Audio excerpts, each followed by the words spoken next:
सह्याद्रीच्या डोंगर रांगांमध्ये अनेक आश्चर्य दडली आहेत. अगदी लाव्हारसापासून सह्याद्रीची निर्मिती होत असताना भूगर्भामध्ये झालेल्या हालचालींमुळे इथल्या डोंगरांना विशिष्ट असे आकार सुद्धा प्राप्त झालेत. सह्याद्रीमध्ये असंच एक आश्चर्य दडलंय ते पुणे जिल्ह्यामधल्या जुन्नर तालुक्यामधल्या हटकेश्वर किल्ल्यावर. चला तर मग हटकेश्वर किल्ल्याच्या सफरीवर.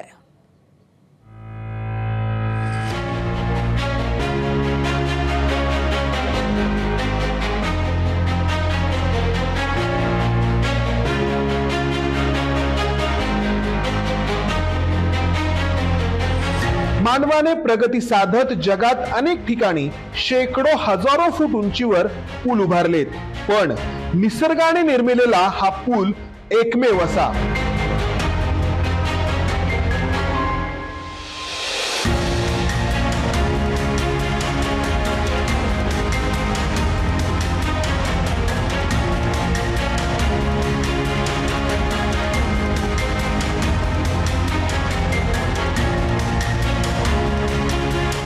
थ्रिलिंग जरा हटके ट्रेक करायचं असेल तर माझ्या मागे हा जो डोंगर दिसतोय ज्याचं नाव आहे हटकेश्वर.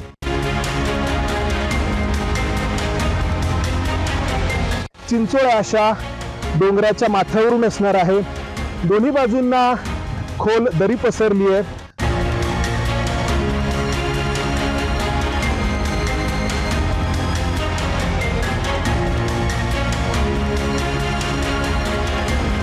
आमच्या पाठीमागे जो उजेड होता तोही दिसणं बंद झालंय.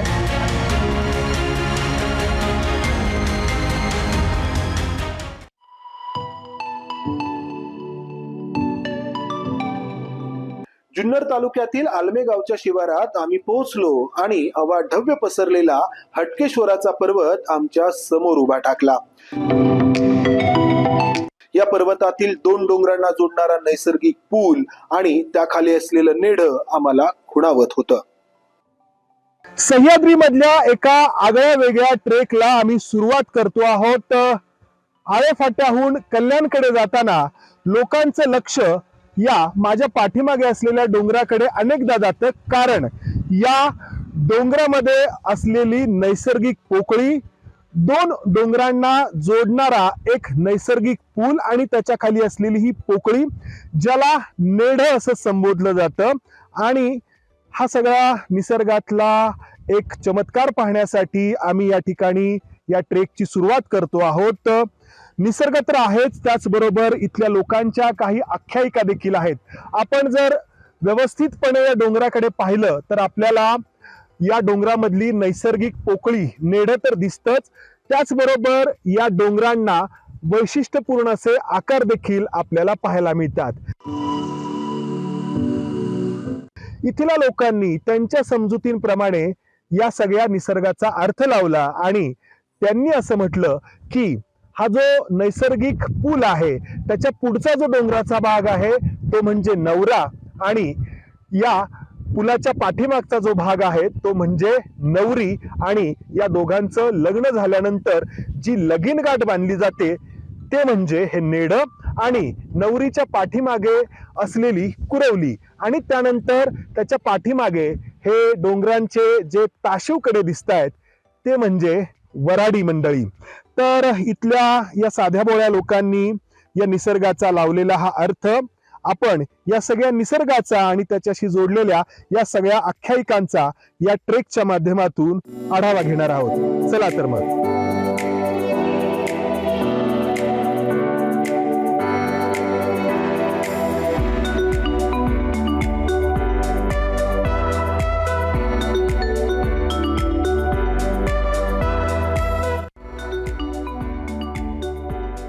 या ट्रेकला सुरुवात होताच खडी चढण सुरू झाली. दाट झाडी झुडपांमधून वाट काढत आम्ही चालू लागलो. जसजसे आम्ही वर निघालो तशी हटकेश्वर पर्वताची भव्यता आम्हाला जाणवायला लागली. इथे येण्यासाठी आळेफाटा किंवा माळशेज घाट इथून बनकर फाट्याहून आलमे नावाचं ह्या हटकेश्वराच्या डोंगराच्या पायथ्याला एक गाव आहे. तिथपर्यंत येण्याचा चांगला रस्ता आहे. तिथे येऊन आपण या ट्रेकला सुरुवात करू शकतात. जरा एक्साइटिंग आणि थ्रिलिंग.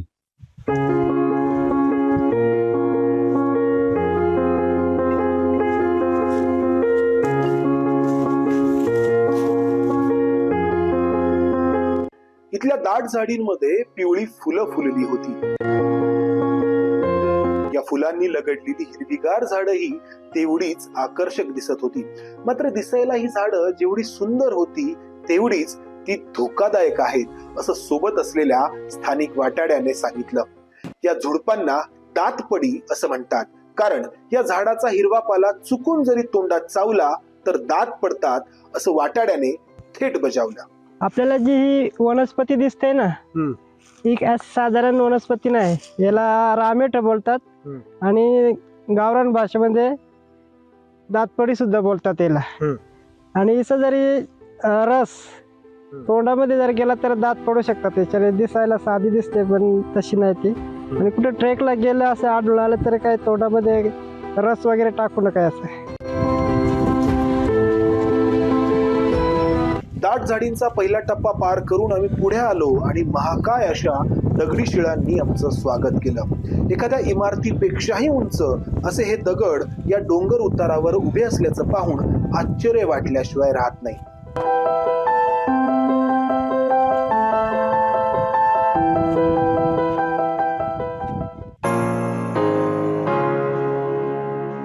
खर तर हटकेश्वराचा पर्वत आमच्या समोर असूनही आम्ही डाव्या बाजूने वर निघालो होतो, कारण वरती जाण्यासाठी आधी डाव्या बाजूला जाऊन तिथून कड्याच्या टोकापर्यंत जावं लागणार होतं. काटकोनात वळून आम्ही वरती निघालो आणि विस्तीर्ण असा सपाट भाग आमच्या समोर आला. इथून हटकेश्वराचा पर्वत आमच्या उजव्या बाजूला दिसत होता.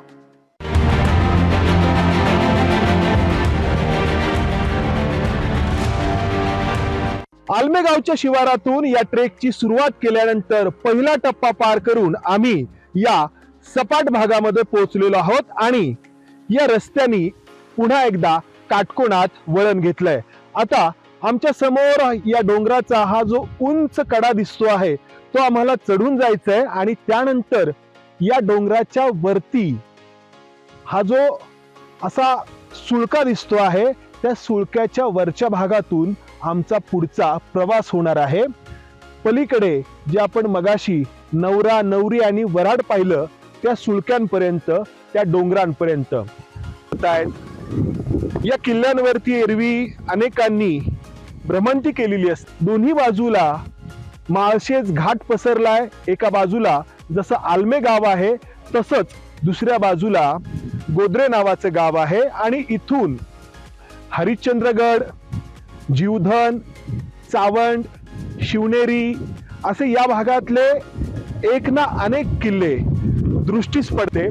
पण हटकेश्वर हा खरंच हटके आहे आणि याची जाणीव इथं आल्यानंतर होते. आमच्या या ट्रेकचा मार्ग जर तुम्ही पाहिलात तर दोन्ही बाजूंना खोल अशी दरी पसरलेली आहे आणि या मधल्या भागातून आम्ही वरती निघालेलो आहोत.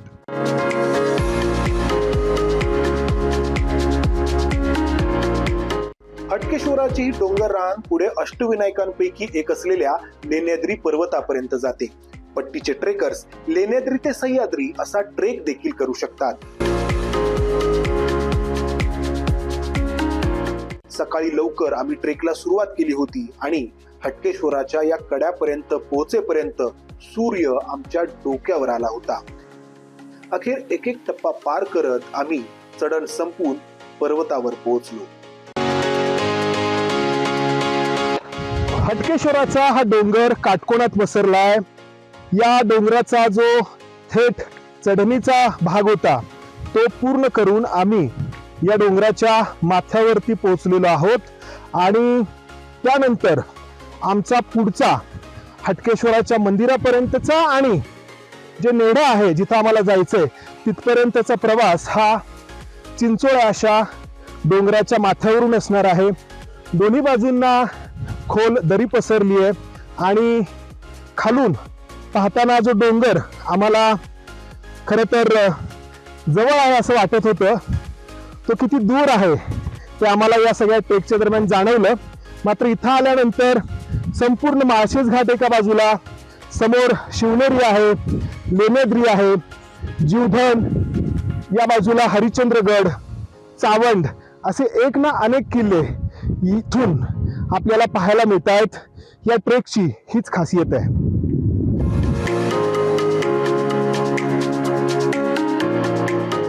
पर्वताच्या डाव्या बाजूने आम्ही वरती चढलो होतो आणि आम्हाला जिथं पोचायचं होतं ते नेढ पर्वताच्या उजव्या बाजूला होतं. आता पर्वताच्या कड्यावर असलेल्या चिंचोळ्या भागातून आम्ही पुढे निघालो.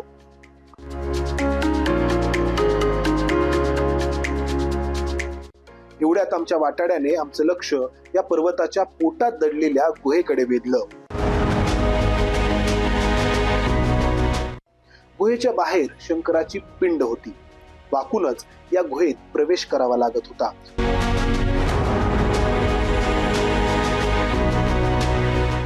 गुहेत जसं पुढे जाऊ तसा उजेड नाहीसा होत गेला. गुहा मात्र आणखी खोल होत गेली. हटकेश्वर पर्वताच्या पोटामध्ये असलेली ही गुहा, जेव्हा या गुहेच्या तोंडाशी असलेल्या शिवलिंगापासून तुम्ही आतमध्ये यायला सुरुवात करता, तेव्हा सुरुवातीला वाटतं की काही मीटर असेल ही गुहा खोल. मात्र जेव्हा तुम्ही पुढे पुढे येत जाता, आता आमच्या पाठीमागे जो उजेड होता तोही दिसणं बंद झालंय आणि ही गुहा आणखी पुढे अशी खोल गेलेली आहे. इथल्या लोकांच्या मते या गुहेबद्दलच्या ज्या आख्यायिका आहेत त्यामध्ये इथं या हटकेश्वराच्या डोंगरावरती सुरू झालेली ही गुहा लेण्याद्री पर्वतापर्यंत जाते. आता खरं तर हे एक निसर्ग निर्मित या ठिकाणचं वैशिष्ट्य आहे. मात्र इथल्या लोकांचा हा विश्वास आहे आणि त्यामुळे अनेक आख्यायिका या गुहेशी जोडल्या गेलेल्या आहेत.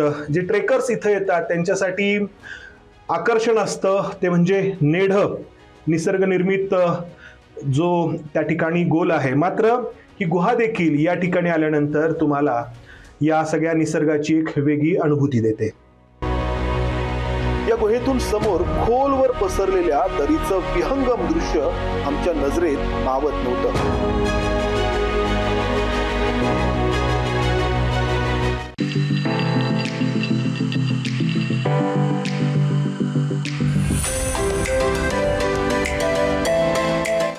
झुडपांमधून वाट काढत आम्ही पुढे आलो आणि असंख्य दगडी नंदींनी आमचं स्वागत केलं.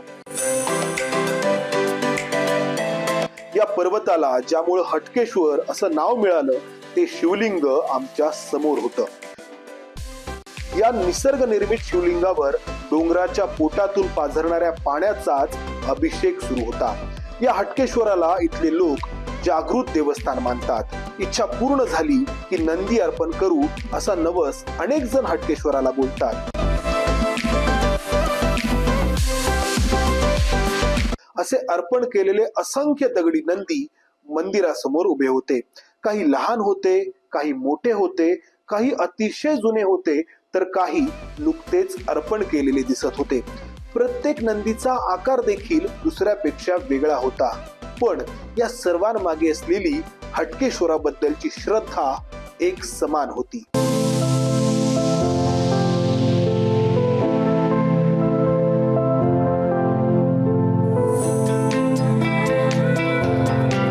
श्रावणी सोमवार किंवा आपण महाशिवरात्री या दिवशी असंख्य भाविक येऊन या ठिकाणी दर्शन घेत असतात.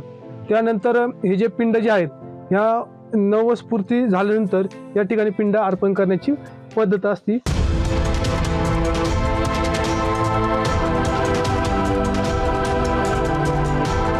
हटकेश्वराचं दर्शन घेऊन आम्ही या ट्रेकच्या शेवटच्या आणि सगळ्यात महत्वाच्या टप्प्याकडे निघालो. झुडपातून वाट काढून पुढे आलो आणि डोळे भिरभिरतील अशी खोल दरी आमच्या समोर आली. असलेल्या ज्या गोष्टी नैसर्गिकरित्या घडलेल्या आहेत आणि नैसर्गिकरित्या अजूनपर्यंत तशाच राहिलेल्या आहेत त्या अतिशय वेगळ्या आहेत. जिथे तुम्हाला जास्त काही कमर्शियल टच अजूनपर्यंत तरी झालेला नाहीये. त्यामुळे हा ट्रेक इतर ट्रेकपेक्षा मला जास्त वेगळा आणि जास्त चांगला वाटला.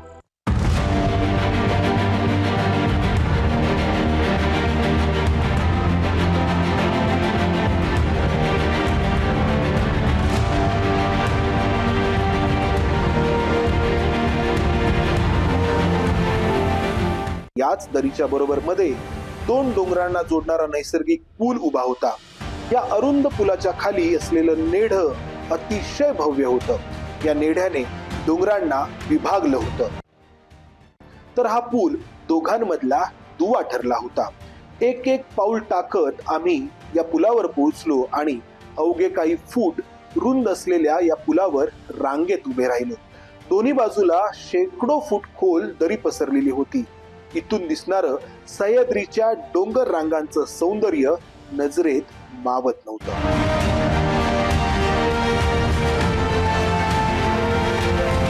सकाळी ट्रेकला सुरुवात केली तेव्हा आम्हाला खुणावणाऱ्या नेढ्यापर्यंत आम्ही पोहोचलो आणि भरून पावलो.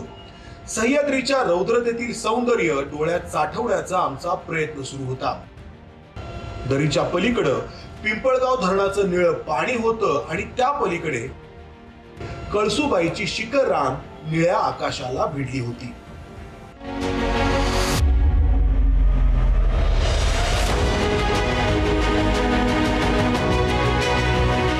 असे अनेक आश्चर्य, असे अनेक नजारे सह्याद्रीमध्ये दडलेत. ते पाहण्यासाठी, ते अनुभवण्यासाठी तुम्हाला इथं यायला हवं. अनेक जण पर्यटनासाठी देश विदेशामध्ये जातात, जायला हरकत देखील नाही. मात्र आपला स्वतःचा सह्याद्री पहिल्यांदा अनुभवायला हवा. मानवाने प्रगती साधत जगात अनेक ठिकाणी शेकडो हजारो फूट उंचीवर पूल उभारलेत, पण निसर्गाने निर्मिलेला हा पूल एकमेव असा. कोट्यवधी वर्षांपूर्वी ज्वालामुखीच्या उद्रेकातून सह्याद्री पर्वतरांगांची निर्मिती झाली. या उद्रेकानंतर निर्माण झालेल्या लावा रसातून इथल्या गिरीशिखरांना आकार प्राप्त झाले. युगानयुगे ऊन, पाऊस आणि वाऱ्याने या शिखरांना असं ताशीव बनवलंय. महाराष्ट्र, गोवा, कर्नाटक, तामिळनाडू आणि केरळ या राज्यांमध्ये पसरलेल्या सह्याद्री पर्वतरांगांमध्ये असे असंख्य डोंगरकडे उभे आहेत. अशा या सह्याद्रीचं वेगळेपण, हटकेपण दडलंय ते इथे, या हटकेश्वरावर.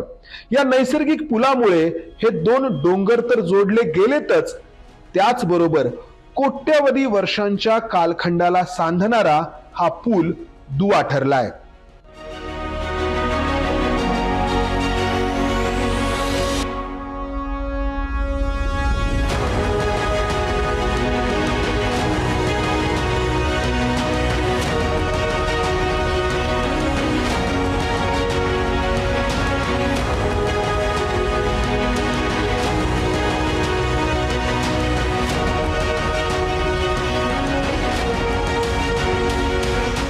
मंदार गोंजारी, ABP माझा, पुणे.